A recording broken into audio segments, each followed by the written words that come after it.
Hi, my name is Dalvi, guest faculty of Government Polytechnic, Badaयूं. I teach CT Chemical Technology, in which इसमें you know very well about the examination and now even semester कि जो even semester के जो exam होंगे वो online pattern पर based है और मल्टीपल बेस्ड है। कैसे होंगे? मल्टीपल चॉइस क्वेश्चन होंगे, मल्टीपल चॉइस क्वेश्चन होंगे या जिनको बोलते हैं आप ऑब्जेक्टिव क्वेश्चन होंगे, जिसमें आपको 4 क्वेश्चन दे रखे होंगे, 4 ऑप्शन दे रखे होंगे और उसमें से आपको एक टिक करना होगा। तो इस प्रकार से ऑनलाइन बेस्ड पेपर होगा। कैसा होगा? ऑनलाइन। तो उसके लिए अब क्या है नया पैटर्न दैट आपको मल्टीपल क्वेश्चंस प्रिपेयर कराने हैं ऑनलाइन एग्ज़ाम। और आई थिंक 17 जुलाई तक अपना जो सेशन है इवन सेमेस्टर का वो चलेगा और ऑनलाइन जो एग्ज़ाम होंगे वो कंप्यूटर से या मोबाइल से या अदर थिंग्स लैपटॉप टैबलेट इन सब चीज़ों पर होंगे। ठीक है, तो मल्टीपल चॉइस क्वेश्चन कैसे होते हैं वो इस तरह से मैं आपको बताऊंगा। तो आज ये है सीटी का लेक्चर। सीटी बोले तो chemical technology.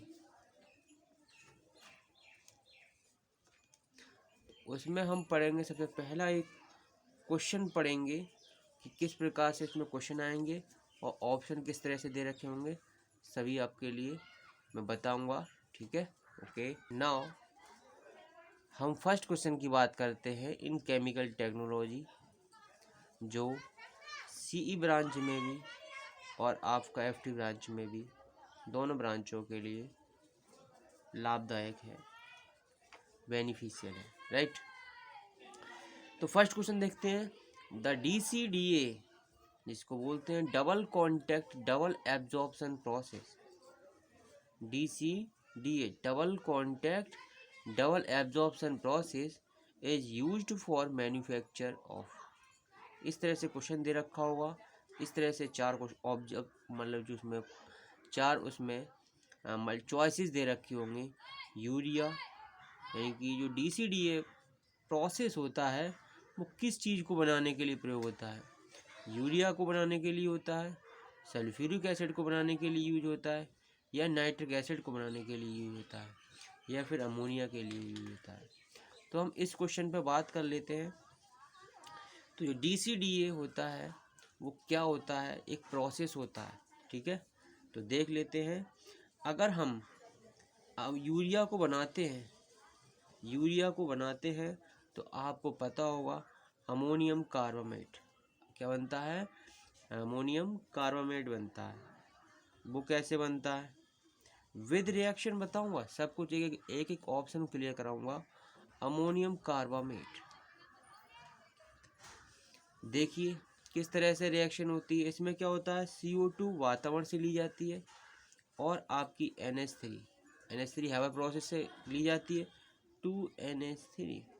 Sign of reaction NH4 CO Na2। ये होता है आपका ammonium carbamate, NH4COO NH2 carbamate. इसको फर्दर आप हीट करते हैं, इसको हीट देते हैं अमोनियम कार्बामेट को, तो आपका बनता है NH2CO NH2। This is a urea. ये अमोनियम कार्बामेट से बनता है। इसमें DCDA प्रोसेस प्रयोग नहीं होता है। अब आ जाते हैं सल्फ्यूरिक, बी ऑप्शन। पहला ऑप्शन कट हो गया, तो DCDA किस में प्रयोग हो रहा है? दूसरे ऑप्शन में आ जाते हैं sulphuric acid.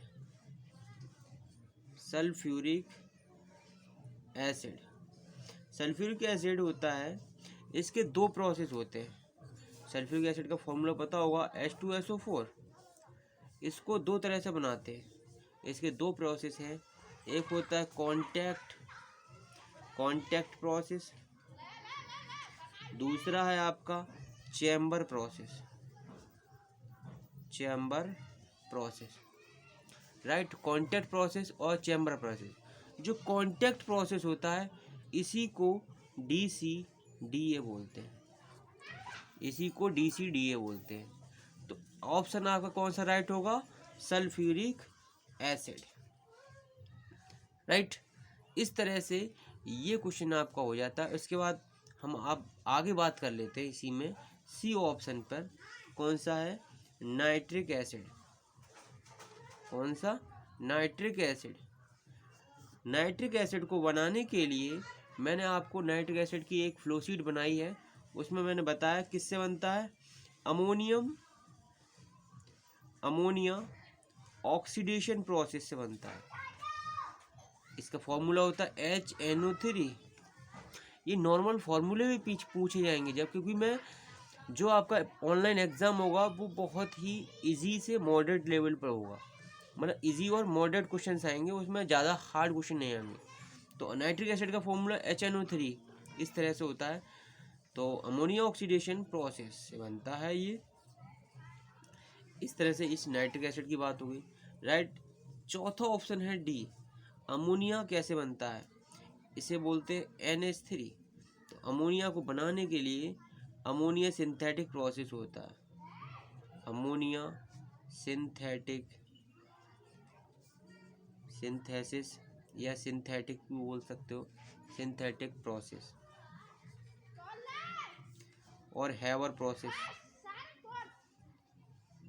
Process I think आप लोगों ने देखा होगा, N2 + 3H2 gives 2NH3, this is ammonia. इस तरह से बनाते हैं।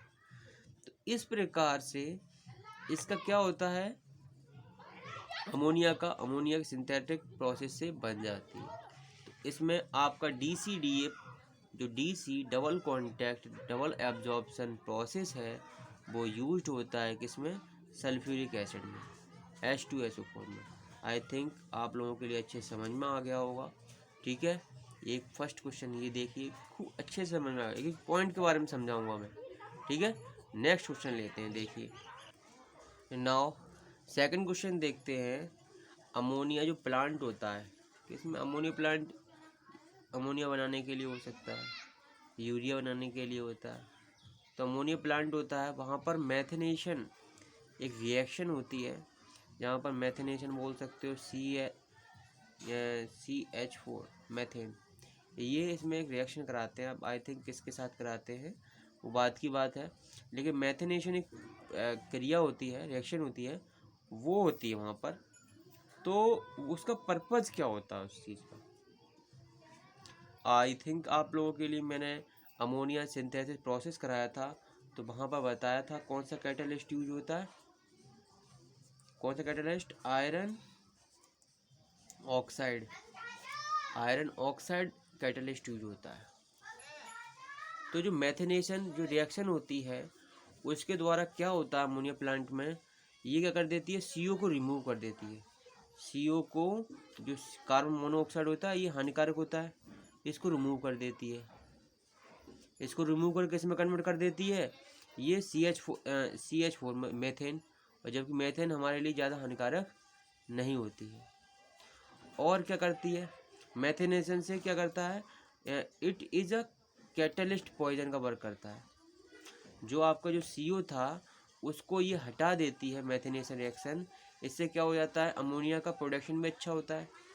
और जो CO आपका कैटलिस्ट पॉइजन, जो आयरन ऑक्साइड कैटलिस्ट यूज हो रहा था, इसके लिए CO पॉइजन का वर्क कर रहा था। कैटलिस्ट पॉइजन वो पार्टिकल्स होते हैं जो कैटलिस्ट की रेट को घटा देते हैं। तो ये क्या करता है, CO को कन्वर्ट कर दे रहा था CH4 में।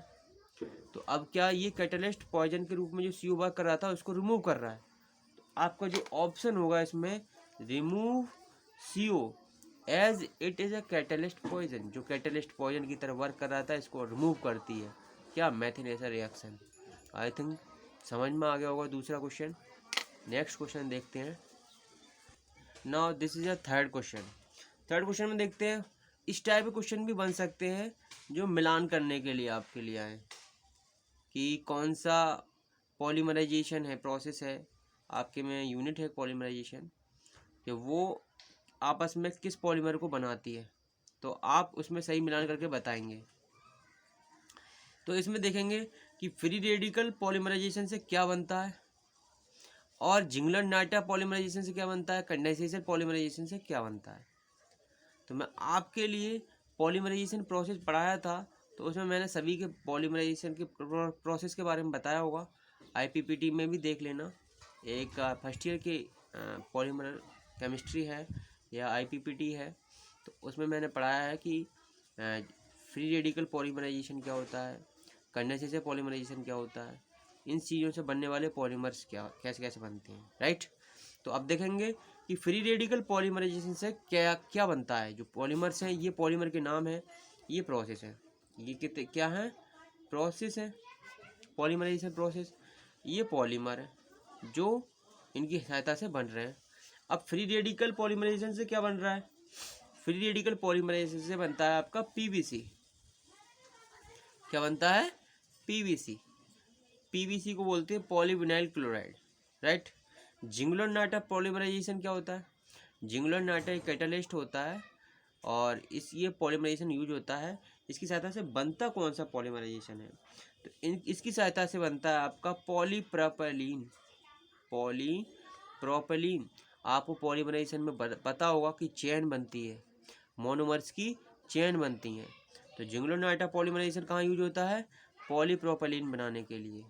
और कंडेंसेशन पॉलीमर कहाँ प्रयोग होता है, नायलॉन 66 बनाने के लिए प्रयोग होता है। इस तरह से ये मिलान करने के लिए भी आ सकते हैं। और इनसे क्वेश्चन देखो, अब आप क्वेश्चन बनाने को कैसे ही बना सकते हो। अगर आपके लिए इस तरह से पूछ लिया कि नायलॉन 66 कौन से पॉलीमराइजेशन प्रोसेस से बनता है, तो आप टिक लगाएंगे, वहाँ पर ऑप्शन दे रखे होंगे बहुत सारे, कंडेंसेशन पॉलीमराइजेशन से। पीवीसी किस पॉलीमराइजेशन प्रोसेस से बनता है, तो आप बताएंगे फ्री रेडिकल पॉलीमराइजेशन से, एडिशन पॉलीमराइजेशन से। इस प्रोपेलिन किस पॉलीमराइजेशन से बनता है, जिंगलन-नाटा पॉलीमराइजेशन से। क्वेश्चन कैसे भी बन सकता है, लेकिन आप अच्छे से अटेम्प्ट कर पाएंगे अगर आपको इसका बेसिक पता होगा। तो मैं एक एक क्वेश्चन को इस तरह से पढ़ाऊंगा, पूरी एक एक आपको पॉइंट क्लियर हो जाएगा, ठीक है। इस प्रकार से आपका ये क्वेश्चन आप, आई थिंक आप लोगों के लिए समझ में आ गया होगा। Thank you.